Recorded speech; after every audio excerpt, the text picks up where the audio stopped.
साथ जुड़े हुए हैं। केजी सुरेश जी, आपके पास आना चाहेंगे, आपसे समझना चाहेंगे। प्रधानमंत्री ने वर्तमान और भविष्य का जो विजन है वो तो सबके सामने रखा ही, इसके साथ ही जो हमारी ऐतिहासिक पारंपरिक विरासत है और उस विरासत में जो महापुरुष हुए हैं उनका जिक्र भी जरूर किया। कितना जरूरी हो जाता है ये राष्ट्र निर्माण की प्रेरणा को लेकर 17 सितंबर का जो ऐतिहासिक महत्व है वो उन्होंने बताया, क्यों ये सबके सामने आना चाहिए? रमा जी, जरा सोचिए, कोई व्यक्ति अपना अमृत महोत्सव मना रहा है, वो भी ऐसे व्यक्ति जिनके करोड़ों चाहने वाले हैं, राजनेता, अधिकारी, वो सब शायद एक बहुत बड़ा जमावड़ा दिल्ली में उनके निवास पर हो सकता था, बहुत बड़ा एक त्योहार मनाया जा सकता था, लेकिन सुदूर मध्य प्रदेश में धार जिले में वो जाते हैं, वहां एक महत्वपूर्ण योजना को जो है का श्री गणेश करते हैं। और जन्मदिन यानी कि सबसे बड़ा ऋण होता है माता के प्रति, और प्रधानमंत्री जी अपने माता के बहुत करीब थे, यशोदा बहन जी के, और उनका वो जो मातृ स्नेह है वो देश के लिए एक तरह से एक मिसाल है, एक उदाहरण है, एक मातृका है कि किस तरीके से वो अपने माँ के प्रति जो भावना रखते थे, जो उनका एक घनिष्ठता रही है, एक स्नेह रहा है, एक सम्मान रहा है, एक आदर रहा है, ये उनके जीवित रहते हुए भी हमने देखा। यशोदा जी को मिलने जब जाते थे गुजरात में, और वो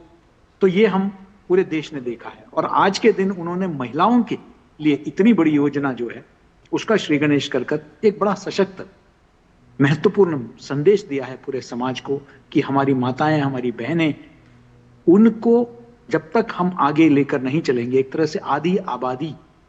आधी आबादी को अपने साथ नहीं लेंगे तो देश का प्रगति नहीं हो पाएगा। स्वामी विवेकानंद जिनसे वो प्रेरित हैं,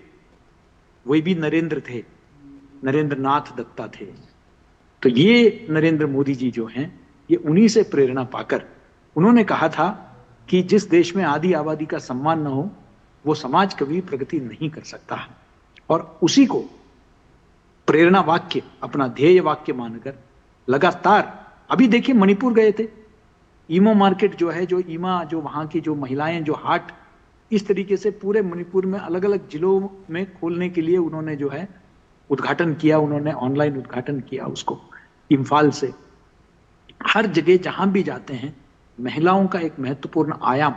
उनके उस कार्यक्रम में जुड़ा रहता है। ट्रिपल तलाक देख लीजिए, वहां भी महिलाओं का सशक्तिकरण को लेकर उन्होंने काम किया।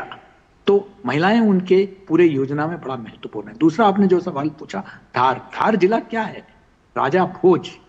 जिनकी विरासत हम न सिर्फ मध्य प्रदेश अभी तो पूरे देश में देखते हैं,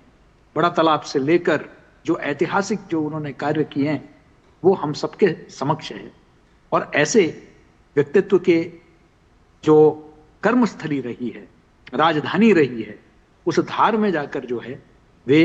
विरासत की बात करते हैं, क्योंकि वो बहुत सार्थक और प्रासंगिक है। तो मैं समझता हूं कि हम जब प्रगति की बात करते हैं, विरासत के बगैर प्रगति का, या इतिहास को अपने साथ जोड़े बगैर, अपने परंपराओं को, अपने इतिहास को, अपने संस्कृति को साथ लेते हुए ही हमें आगे बढ़ना है, क्योंकि ये हमें वो मजबूत आधारशिला प्रदान करती है जिसके आधार पर हम एक नए विकास की इमारत खड़ी कर सकते हैं। तो प्रधानमंत्री इस विषय को भली भांति जानते हैं, और उन्होंने अपने जन्मदिन के इस अवसर को भी उन्होंने